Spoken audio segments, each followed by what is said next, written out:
attracted to you for this job? Why were you attracted to Nebraska? Yeah, Nebraska, I think, speaks for itself. The Big Ten, the opportunity. First off, let me say that, my family and I were really, really comfortable at South Alabama.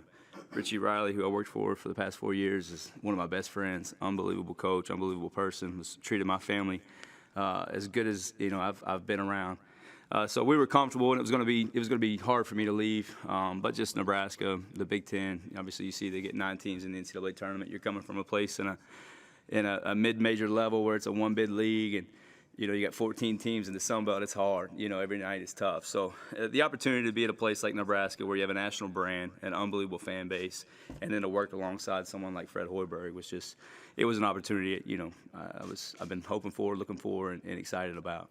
Could you maybe sense there was a connection there when you came up, presented last year, that this is maybe something that could down the road eventually? Yeah. Again, I've always kind of tried to just be where my feet are, but you maintain those relationships. It wasn't something that Coach and I were talking, on a weekly basis, daily basis, or anything. But we maintain, in contact as I did with Nate and Gates and the rest of the staff, and those are just guys, like Coach said, that I've been connected to and known for a long time. So it was one of the situations and places that I felt that if I got the opportunity to, my family and I would take a strong look. I'm from Kentucky. I've been in the South, a majority of my career. My wife is from Louisiana. Her whole family is there. So this is a little bit different for all of us, but we're excited about it. And throughout the process, she was on board with it as well, which is very, very important to me. Who was instrumental to you coming up as a coach, and where you kind of gained some of your knowledge from? Yeah, so I grew up in Kentucky, like I said, where basketball is just, it's the thing, I grew up in the eastern part of the state, played at the all-time winningest high school in the state of Kentucky. Mike Flynn was my high school coach. He was there all the way from when I was in grade school to high school. Went to his camps. He's, certainly a mentor and a great friend of mine that was at my wedding, and so we maintained a great relationship. Darren Horn, who I played for at Western Kentucky, we spoke yesterday, and he's, excited that Gates and I are together. It's kind of come full circle. He coached me. He was a GA. And then just, everybody I've worked with, everybody I worked for, still stay in contact with, and, very appreciative for everybody that's poured into me throughout my career. What are the hallmarks of your defensive philosophy, and what kind of picture should fans expect of what you're going to bring to the table? Yeah. So, very comfortable on that side of the ball. It's been a something that I've had to do, a lot of places. The biggest thing is just finding out what, is the best fit for here, for coach, for the staff, for our players, and then just try to build it from there, But, we've played a lot of zone everywhere I've been. This past year, I had an opportunity to work with Rodney Crawford, who was an assistant for us at South Alabama. He's got an unbelievable man-to-man background, one of the best man-to-man coaches, and we kind of, 3/4 of the year, we played a lot of man-to-man, played a lot of zone with that, so I got to learn from him and some of the philosophies that Nate and I would talk about, in the preseason on Zooms, and just discuss basketball, some NBA trends we implemented into, our man-to-man stuff this past year. So, again, it all comes down to, what coach is comfortable with, what's best for our players, and what gives us the best chance to win. But, like the three-quarter court pressure, like the full court pressure, like to extend the zone a little bit. And some of the reasons why zone's been successful is, like Coach said, if you get the right team with the length that keeps it out of the lane, it suffocates them a little bit. And then you don't foul. You keep your best players on the floor. They don't get a lot of paint touches. And if you can rebound out of it, make a missed first shot, you'll have a chance to be successful. So how do you feel like your defensive philosophy, like you said, with everything you learned, do you feel like that can have an immediate impact on when you work with the guys? Yeah. So again, it just comes down to what everybody's comfortable with. What coach is comfortable with, what Nate is comfortable with. I know everybody on our staff. Coach Gates has got a zone background. From working at Northwestern. So it's just finding the right blend of what works. How long we stay in zone. I mean, you can go from zone to man. In the same possession. Or if you need to jump from man to zone. I mean, there's just a lot of things that you can do. But I think the biggest thing is just instilling a mentality in the guys that that defense travels. Sometimes shots don't always fall. And sometimes you got to believe you can win. On the road when you're not having your best offensive night. So I was having a guy like defensively like Dirk Walker returning back. How did that kind of help you from having a player to that really emphasize defense itself. Yeah, so I'm excited about Derek and glad he decided to come back. I think Derek's a guy that is a leader on this team, and those guys are usually your best communicators and best talkers, and having him in the middle of the zone, would be really, really instrumental. Those guys have to talk, and the zone, the back line of the zone are primarily the most important pieces in the whole deal, and just a physical presence, a guy that brings a ton of experience and a veteran guy that knows how to win at this level.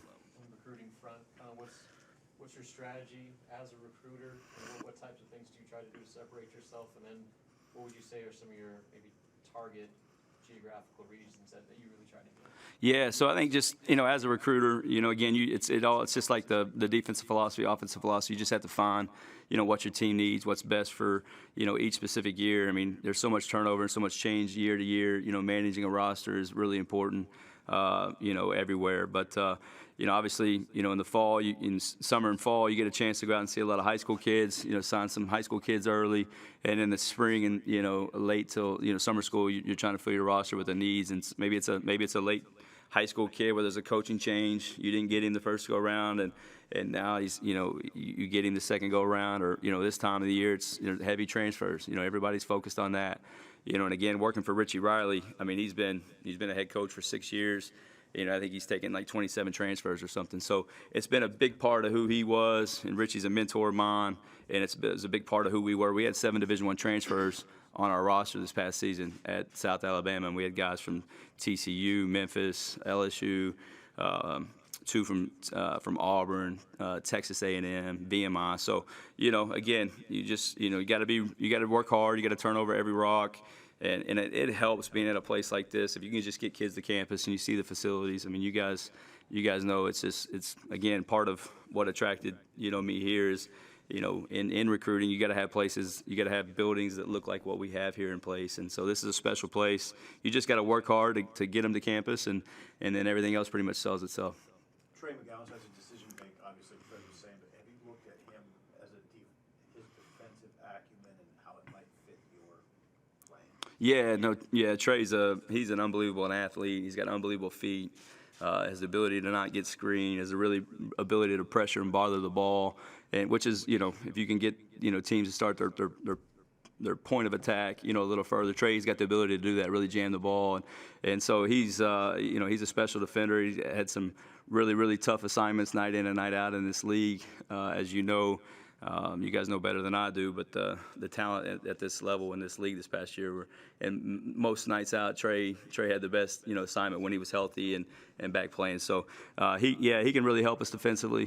Trey's a very well-rounded player, and looking forward to see what happens with him in the future. As a coach, is there an adjustment that has to be made coming from the Sun Belt to the Big Ten? Your players talk about transferring up and things like that. But is there, as a coach, are there things you have to change or adjust? No, I just think you just have to, like Coach said, build relationships with these guys. Get them to trust you, and make sure that they understand that there's a system in place and it works. You just have to trust it and buy in, and you have to build relationships with them. You have to do that through the film room. You have to do that through being on the floor with them and sweating. And today was a great step in that for me, and I'm excited about doing that. And again, it's going to be about what's best for Coach and everybody having a part of it. But I'm excited to learn from Nate. I'm excited to be back with Gates and his energy, and we're all going to figure this thing out together. What's your philosophy on the balance between recruiting transfers and the four-year guys? Yeah, and again, it's just it kind of depends on what you're losing. I think you kind of try to position yourself with guys that your upperclassmen, if they're leaving, if you can find a young guy, if a guy has he's going to be back for 2 more years, then want to try to find a guy at his position to come in and play behind him and compete against them year in and year out. But it's about balancing the roster. I mean, I don't think you want to try to sign 8 or 9 guys each year. So just trying to figure out who's in place and how many years they have left, and just kind of go from there. So Coach Weber talked about bringing that size to the positions. So is that kind of something you've been targeting so far as well as recruiting, just guys with size each position? Yeah, I think at this level, there's unbelievable, positional size each night out in the Big Ten. And so just having to find those guys, man, whether it's, offensively, defensively, obviously, the length will help defensively, rebounding and all that. And then just, with the way Coach wants to play, having guys get a piece of the paint, get those high percentage shots at the rim, size helps with that as well. So, I think the bigger you can be, would definitely help a lot of time in most cases. But again, it'll just be trying to, find, the right pieces and the right fits for everything. What did you learn from the experience you went through at Southern Miss and Tennessee and fallout from all that? Yeah, the one thing I'll say about it, man, is, it's well documented, everything that happened. The one thing I took from it is, my relationships on every campus that I've been at, have allowed me to get back. This is the third time I've been hired since then. And I think the way you treat people on a day-to-day basis, who you're with in those offices, across campus, not just in the basketball. Myself, my family, we're department people. We're for everywhere we've ever been. South Alabama, we'd go to women's games, we'd go to baseball games, softball games. And so my family's around campus a lot. They're at the gym, and so the relationships I think that you take away from everywhere you are is what allows you to have your next opportunities and moving forward. So really proud of, the relationships I maintain and the people that I got to know every place I've ever been.